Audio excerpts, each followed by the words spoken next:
শেষ পর্যন্ত বিশ্বকাপ যাত্রা শুরু হলো পাকিস্তানের। দেশ ছাড়ার আগে ডিপ গ্রিন শিবিরে দেখা গেছে স্বস্তি আর আত্মবিশ্বাসের ছাপ।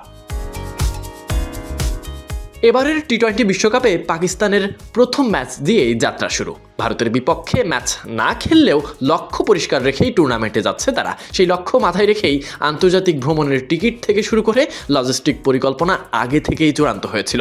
পূর্ব পরিকল্পনা অনুযায়ী সোমবার পাকিস্তান দল রওনা দেয় শ্রীলঙ্কার কলম্বোর উদ্দেশ্যে। তারই এক অংশ বিডি ক্রিক টাইমের পর্দাতে। এখানে পূর্ণ স্কোয়াড একসঙ্গে, তবে শেষ রাত পর্যন্ত অপেক্ষা ছিল সরকারি সবুজ সংকেতের। শেষ পর্যন্ত সব বাধা কাটিয়ে টি-20-র এই মহা লড়াইয়ে অংশ নিতে যাচ্ছে পাকিস্তান।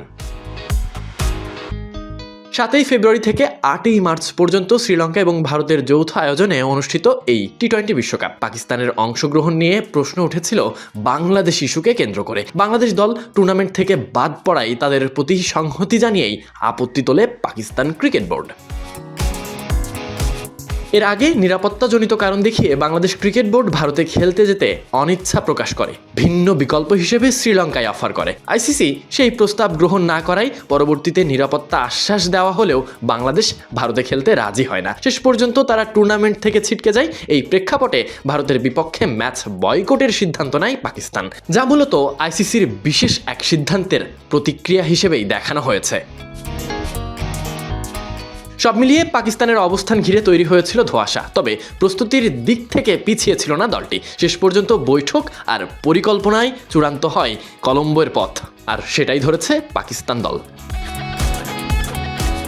পাকিস্তানের যাত্রা শুরু হলেও সমালোচনা কিছুটা থাকছে, বিতর্কও থাকছে, তবে সেসব পিছনে ফেলে মাঠের ক্রিকেটেই উত্তর দিতে চাই ডিপ গ্রিনরা। পাকিস্তানের বিশ্বকাপ যাত্রা তাই শুরু হলো বাধা টপকে, স্পষ্ট লক্ষ্য সামনে রেখে। Sadiq Ahmed Sunny, BD Cric time.